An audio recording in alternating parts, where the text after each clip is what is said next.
अटकेलियां करने लगा, वो फेंकने लगा उस पानी में। और जो शराब वाला कीड़ा था ना, वो धीरे धीरे उसकी गति मध्यम होती गई और नीचे गिलास में बैठ गया। काम क्या किया उसने? अब वैज्ञानिकों ने शराबियों से पूछा, कहते कुछ समझ में आई बात? कुछ पता चला मैं क्या बताना चाहता हूँ? तो पीछे से एक शराबी, जो एक नंबर का पियक्कड़, जो सबका सरदार, जो उस गुट के आगे आगे चलता था, सारा गुट पीछे चलता था, वो कहता बात ऐसी है डॉक्टर साहब, मुझे सारी बात समझ आ गई। डॉक्टर बड़ा कुछ, वैज्ञानिक बड़े कुछ, अगर इसको समझ आ गई ना फिर तो समझो सबको समझ आ गई। हम साधारण भाषा में कहते हैं ना, हाथी की पाँव के पैर के नीचे सारी ही चिन्ह आ जाते हैं। ऐसे कहते ना, हाथी के पाँव के निशान सबसे बड़े हो जाते हैं। उसके पाँव के चिन्ह के नीचे आप सारे जीवों के पाँव गिन सकते हैं। बस वो वही था, हाथी का पाँव था। वो एक नंबर का पेपर था, साहब मुझे समझ आ गई। बड़े खुश हो गए वैज्ञानिक, अच्छा इसको समझ आ गई। अच्छा चलो सब ध्यान दो इसकी बात को, इसको समझ आई, इसको ध्यान से सुनो, इसे क्या समझ आई है। उसने कहा, कहते बात ऐसी है साहब, आपने मुझे दिखाया एक कीड़ा पानी में डाला, एक शराब में डाला, शराब वाला मर गया। मुझे सब समझ आ गया कि जो शराब पीता ना, अगर उसके पेट में कीड़े होते हैं तो सारे मर जाते हैं, इसलिए डट के शराब। ये हाल हो जाता है शराबियों का बाद में जाकर के। इसलिए हम अपने देश को यदि बचाना चाहते हैं तो हमें बच्चों को ऊपर उठाना होगा, हमें एक सभ्य समाज का सृजन करना होगा। तो कहते हैं ना, युवा रीढ़ की हड्डी होते हैं अपने देश की। जैसे हमारे शरीर का जो सबसे मुख्य अंग है रीढ़ की हड्डी है, किसी व्यक्ति की रीढ़ की हड्डी फ्रैक्चर हो जाए ना, वो बिस्तर से उठ नहीं पाता है। ऐसा ही होता है ना। अगर किसी की, चाहे उसके हाथ सही सलामत है, आंखें नाक कान मुख सब ठीक है, लेकिन उसकी रीढ़ की हड्डी ठीक नहीं है, तो वो कार्य नहीं कोई भी कर सकता। ठीक ऐसे ही जिस समाज के युवा नशे की गर्त में चले गए हैं, जो भिन्न भिन्न प्रकार के नशे करने लगे हैं, समझो उस समाज में प्रगति करने की जो संभावना थी वो समाप्त हो गई, वो खत्म हो गई। और जब संत आते हैं ना जीवन में, वो जागृति लेकर के आते हैं, वो युवाओं को सतपथ के ओर उन्मुख करते हैं। हमारे गुरुदेव सर्व श्री आशुतोष महाराज जी ने यह मुहिम चलाई है। उन्होंने एक युवा परिवार सेवा समिति नाम से एक अलग से प्रकल्प चलाया है। उसमें सभी युवा हैं, सभी नौजवान हैं, जो ध्यान करते हैं, साधना करते हैं, अध्यात्म के मार्ग पर चलते हैं, जो सत्संग सुनते हैं, जो शास्त्रों को जानते हैं, जो ग्रंथों का ज्ञान रखते हैं, जो सभ्य हैं, जो संस्कृति से जुड़े हुए हैं, जो हमारी परंपराओं से जुड़े हुए हैं। ऐसे लाखों लाख युवा सर्व श्री आशुतोष महाराज जी ने गढ़े हैं, और जो दिव्य ज्योति जागृति संस्थान में आध्यात्मिक कार्यों में बढ़ चढ़ करके भाग लेते हैं। क्योंकि ये सामर्थ्य सिर्फ एक संत में होता है, एक गुरु में होता है, उसमें सृजन और प्रलय दोनों ही छिपे होते। हिमाचल नगरी में निकल के चले जाओ, तैयारियां पूर्ण हो चुकी हैं और सभी को बस बारात के आगमन की इंतजार है। और जो ग्राम के निवासी हैं, नगर के निवासी हैं, उनके मन में आया कि अपनी उमा का दूल्हा सबसे पहले हम देखेंगे। और नगर निवासी क्या करते हैं, बाबा ससुराल चले, लेके बारात भोले बाबा ससुराल चले, रूप सजा के शिवजी खूब कराल चले, रूप सजा के शिवजी खूब कराल चले। डम डम डम डम डम डम बम बम बम बम बम बोले, डम डम डम डम डम डम बोले, बम बम बम बम बम बोले।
चले शिव बाबा विभूति संभाल चले, हम रूप सजा के शिव जी विभूति के लाल चले। डम डम डम डम डमरू बोले बम बम बम बम बम बोले, डम डम डम डम डमरू बोले बम बम बम बम बम बोले।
परंपरा नहीं निभा रहे हैं, भयभीत हो रहे हैं, ये भयभीत होकर के भाग रहे हैं। कहते अच्छा चलो कोई बात नहीं, और तो कोई होगा, कोई मुख्य द्वार पर तो खड़ा होगा ना हमारे स्वागत के लिए। ऐसा सोच करके आगे आगे चलते हैं। जब बच्चों ने देखा, बच्चे थर-थर कांपने लगे, भय से भयभीत हो गए और वो भी अपने घरों की ओर दौड़ने लगे। सखियों ने देखा, वो भी दौड़ करके अपने घरों में जाती हैं, द्वार अंदर से बंद कर लेती हैं। जो स्त्रियां घर पर रह गई थी, जब उन्होंने देखा कि बच्चे भयभीत हैं, घर पर आए हैं, तो उन्होंने अपने बच्चे से पूछा, अपने बालकियों से पूछा, कहते अच्छा ये तो बताओ, उमा का दूल्हा देख आए? तुम तो दूल्हा देखने के लिए गए थे, बारात देखने के लिए, इतने भयभीत क्यों हो? तो कहते माँ जल्दी से द्वार बंद करो, द्वार। कहते क्यों बेटा, द्वार क्यों बंद करना है? कहते वो दूल्हा है, अरे वो तो यमदूत प्रतीत होता है, यमदूत, और उसके साथ जितने बाराती आए हैं ना, वो तो न जाने किस लोक से आए हैं। माता बहुत विकराल है, क्या हिमवान जी को यही दूल्हा मिला था उमा का विवाह करने के लिए? माताओं ने मुख पर उंगली रख ली, बेटा ऐसे नहीं बोलते। कहते कैसे नहीं बोलते? बच्चा कह रहा है, अरे आपको नहीं पता, वो तो बैल पर सवार होकर के आए हैं, पूरे तन पर भस्म रमाई हुई है, मुख भी दृष्टिगोचर नहीं हो रहा है, जटाजूट बनाया है, हाथ में त्रिशूल है। माँ अगर ये सुंदर है तो फिर विकरालता क्या होगी? अगर इसको हम सौंदर्य कह रहे हैं, फिर विकराल क्या होगा? वो तो देखने योग्य नहीं होगा। क्योंकि बच्चे सच बोलते हैं, बच्चे मन के बहुत साफ होते हैं, वो झूठ नहीं बोलते हैं। उन्होंने जैसा देखा वैसा वर्णन किया, माताएं चुप करती हैं, बच्चे चुप हो जाओ। अरे वो राजकन्या है, कोई तुम्हारी बात सुन ना ले। एक राजकुमारी के दूल्हे को ऐसे नहीं बोलते, राजा नाराज हो जाते हैं, वो कुपित हो जाते हैं। बच्चे बार बार उसी बात को दोहरा रहे हैं, क्योंकि बच्चे तो बच्चे हैं, बच्चे तो बहुत सॉफ्ट हार्ट होते हैं और वो बहुत प्योर हार्ट होते हैं। बच्चे बार बार विवरण कर रहे हैं। बच्चों की स्थिति पता है कैसी होती है? एक छोटी सी बात सुनाते हैं आपको। कहते हैं एक बार एक नन्हा सा बच्चा था, उसने कुछ खाने के लिए अपनी मम्मी से पैसे मांगे। कहते मम्मी मुझे थोड़े से पैसे दे दो, मैंने कुछ खाना है। तो मम्मी घर का काम करती रही, माँ थोड़े से पैसे दे दो मुझे। तो कहती है अरे ये तेरी दादी टाइम बोलेगी ना, पैसे तो मिलेंगे। कहते अच्छा।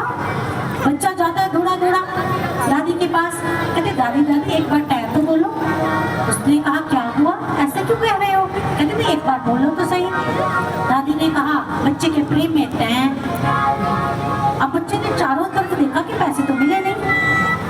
फिर कहते दादी बस एक बार और बोल दो ना, एक बार और बोल दो टाइम। दादी ने कहा टाइम। बच्चे ने फिर देखा पैसे नहीं मिले। दादी कहती तेरे को हुआ क्या है, ऐसे क्यों कह रहा है? टाइम कोई शब्द होता है बोलने वाला?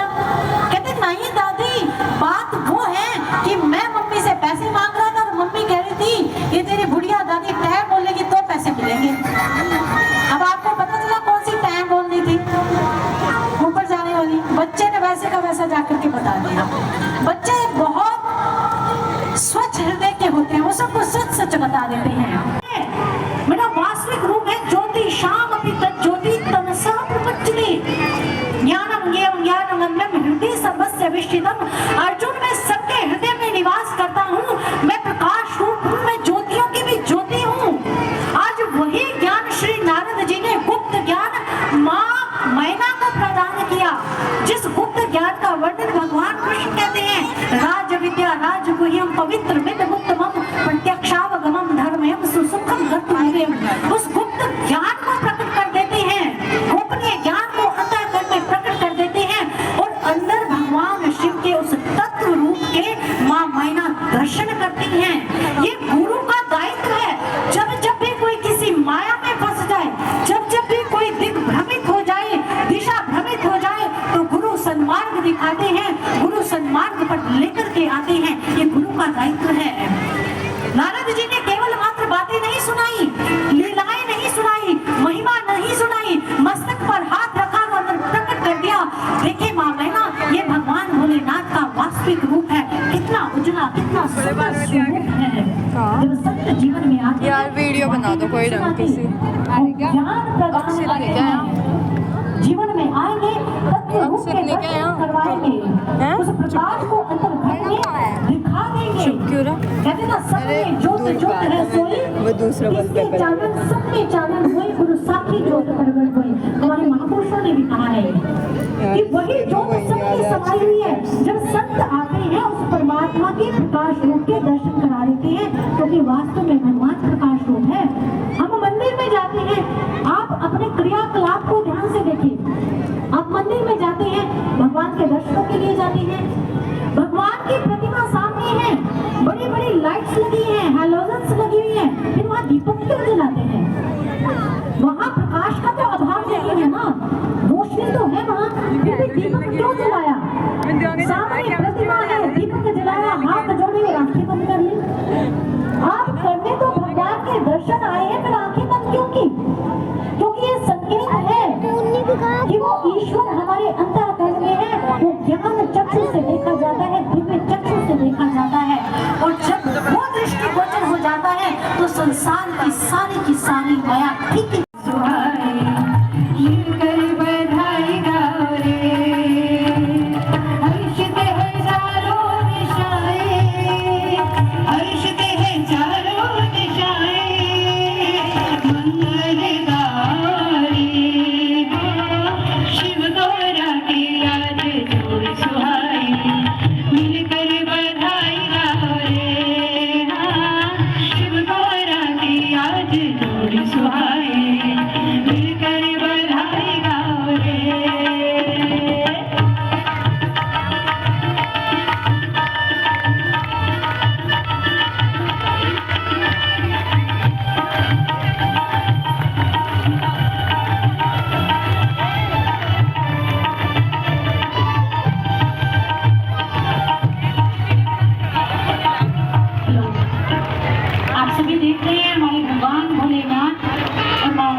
यदि भगवान भोलेनाथ व माँ उमा के लिए कोई भी उपहार लेकर के आए हैं, तो आपसे अनुरोध है कि आप उस उपहार को लेकर के आगे नहीं आए कृपा करके, क्योंकि बहुत ज्यादा संगत है, अव्यवस्था हो जाएगी। इसलिए यदि आप कुछ भी लेकर के आए या कोई भी शगुन देना चाहते हैं, तो हमारी जो सेवादार बहनें हैं मध्य में ही आपके आएंगी और आप उनको वो शगुन दे सकते हैं और बाद में आप प्रणाम भी कर सकते हैं।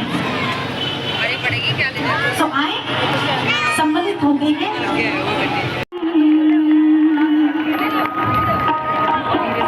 कैसे थे? हाथ ऊपर रख के सभी के, हमारे भाइयों के हाथ ऊपर।